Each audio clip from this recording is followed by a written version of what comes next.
السلام علیکم ورحمۃ اللہ وبرکاتہ۔ نحمدہ ونصلی علی رسولہ الکریم، الصلاۃ والسلام علی سید الانبیاء والمرسلین وعلی آلہ وصحابہ اجمعین، اما بعد فاعوذ باللہ من الشیطان الرجیم، بسم اللہ الرحمن الرحیم۔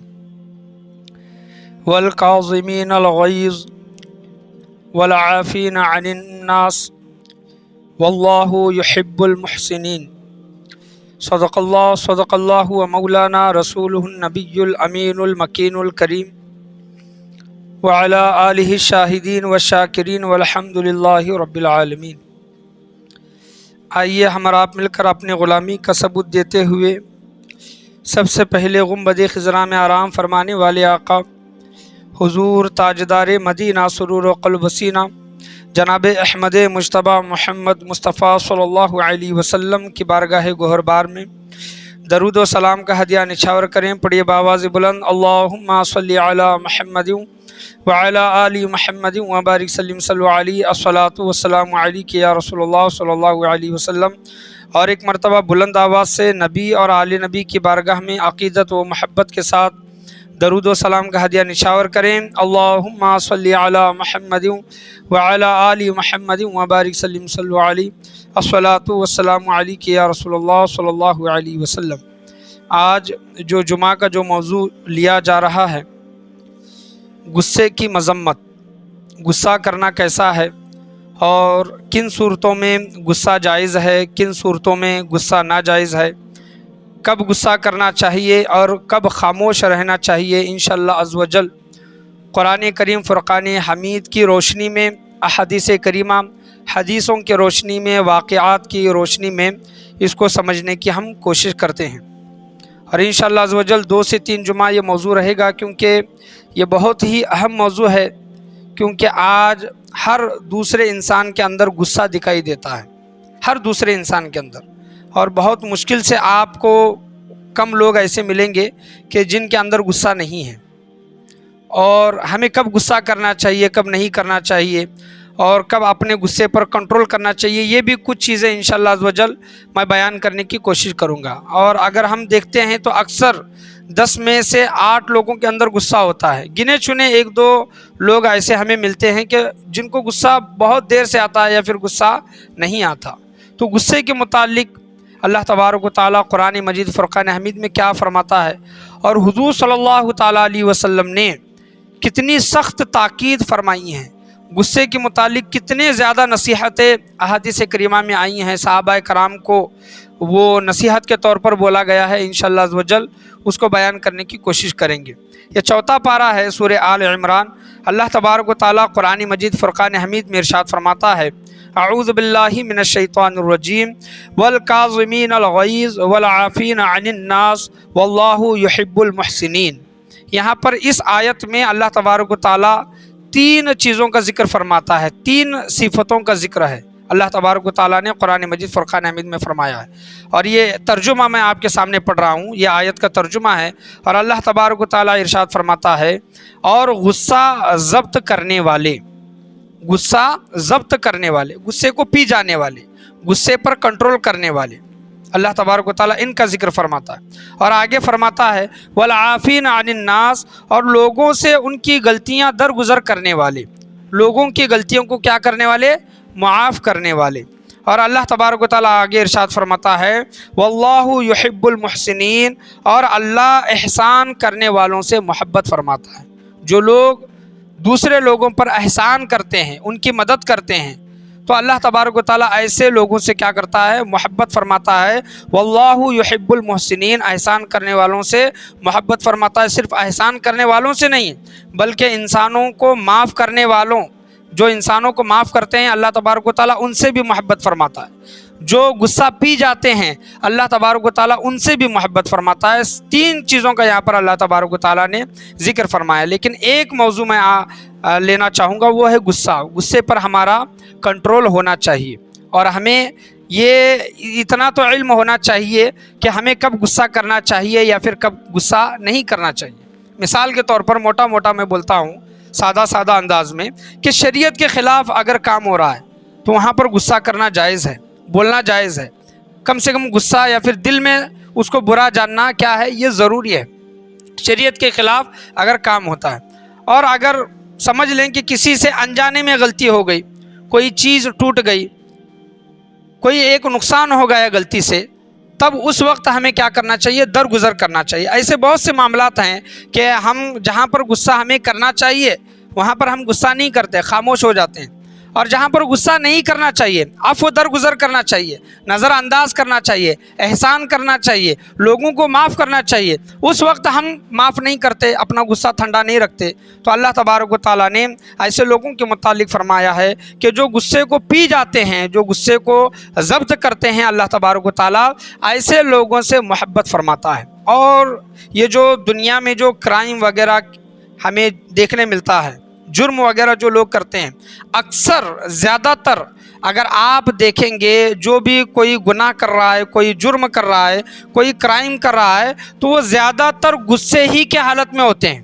مثال کے طور پر کسی نے کسی کا مرڈر کر دیا، خون کر دیا، تو کوئی محبت میں تو نہیں کرتا، کوئی مذاق میں تو نہیں کرتا، وہ خون جو ہوا ہے دنیا بھر میں، یہ جو مرڈر وغیرہ کے کیسز وغیرہ جو دکھائی دیتے ہیں، یہ معاملات دکھائی دیتے ہیں، لوگ سالوں سال جیل میں چلے جاتے ہیں، تو کس وجہ سے؟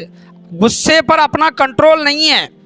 اگر اس وقت جب وہ غصے کی حالت میں تھا اور اس وقت وہ اپنے غصے پر کنٹرول کر لیتا تو کسی کا خون نہیں کرتا، جیل نہیں جانا پڑتا۔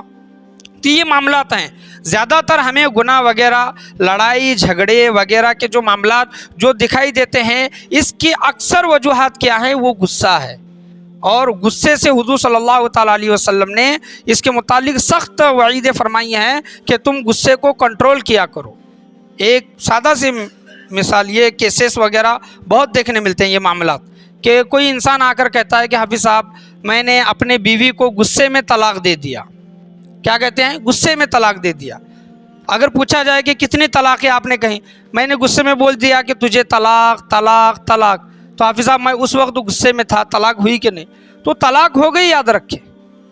ایک ہی وقت میں اگر کوئی انسان اپنی بیوی کو کہتا ہے کہ میں نے تجھے طلاق دیا طلاق دیا طلاق دیا، یا پھر طلاق طلاق طلاق کا جملہ استعمال کرتا ہے، تو وہ طلاق ہو گئی اور وہ اس کی عورت اس کے نکاح سے نکل گئی، غیر محرم اس کے لیے ہو گئی، وہ اجنبی عورت ہو گئی۔ اب وہ آ کر یہ کہتا ہے کہ حافظ صاحب میں غصے میں تھا، مجھے کچھ سمجھ میں نہیں آیا، میرا غصے میں دماغ ایک جگہ پر نہیں تھا، قابو میں نہیں تھا۔ تو یہی تو اصل وجہ ہے کہ غصے کی وجہ سے یہ معاملات دکھائی دیتے ہیں، طلاقیں وغیرہ دکھائی دیتی ہیں۔ اور ایسے دیکھیں کہ کتنے جاہل لوگ ہیں، کتنے ان پڑھ لوگ ہیں، طلاق ہونے کے بعد بھی وہ مرد عورت ایک ساتھ رہ رہے ہیں، مرد نے اس کو 3 طلاقیں دے دی، وہ عورت اس کے نکاح سے نکل گئی، پھر بھی وہ مل جل کر ساتھ میں رہتے ہیں، تو وہ گویا مل جل کر ساتھ رہ رہے ہیں، تو گویا ایسا ہے کہ اجنبی عورت کے ساتھ رہ رہا۔ تو کبھی بھی یاد رکھیں کہ غصے میں جو قدم اٹھایا جاتا ہے وہ بہت نقصان دہ ثابت ہوتا ہے۔ غصے پر ہمارا کنٹرول ہونا بہت ضروری ہے۔ غصے میں ہمارے جو زبان سے ایسے ایسے الفاظ نکل جاتے ہیں وہ بعد میں واپس نہیں آتے۔ کہتے ہیں نا کہ ایک بار کمان سے نکلا ہوا تیر اور زبان سے نکلا ہوا جملہ کبھی بھی واپس نہیں آتے۔ تو کیا بولنا ہے، کتنا بولنا ہے، کیسا بولنا ہے غصے کے معاملے میں، غصے کے حالت میں، تو وہ بھی ہمیں اس کا ایک اندازہ ہونا ضروری ہے، اس کا علم ہونا ضروری ہے۔ کیونکہ ایک بار جو زبان سے جو جملہ نکل گیا، بعد میں ہم کتنا ہی وہ عفو درگزر کر لیں، معافی مانگ لیں، وہ چیزیں صحیح نہیں ہوتی، یاد رکھیں۔ تو زیادہ تر یہ جو گناہ والے معاملات جو دیکھتے ہیں یا پھر کرائم وغیرہ جو ہوتے ہیں وہ غصے کے معاملات کے وجہ سے ہی ہوتے ہیں۔ اسی وجہ سے اللہ تبارک و تعالیٰ نے غصے کے متعلق خاص کر کے تاکید فرمائی ہے کہ تم اپنا غصہ کنٹرول کرو، غصہ پی جایا کرو، لوگوں کو معاف کیا کرو، لوگوں پر احسان کیا کرو۔ اگر تم ایسا کرو گے تو یاد رکھو اللہ تبارک و تعالیٰ تمہیں اپنا محسن بنا لے گا، پسندیدہ بنا لے گا، اور اللہ تبارک و تعالیٰ تم سے محبت کرنے لگے گا۔ واللہ یحب المحسنین۔ صحیح بخاری شریف کی حدیث ہے کہ دیکھیں کہ حضور صلی اللہ تعالیٰ علیہ وسلم نے احادیث کریمہ میں کیا ارشاد فرمایا ہے کہ صحیح بخاری شریف کی حدیث ہے، ایک شخص آ کر حضور صلی اللہ تعالیٰ علیہ وسلم کی بارگاہ میں آ کر کہتا ہے کہ یا رسول اللہ صلی اللہ علیہ وسلم مجھے کوئی وصیت کیجئے،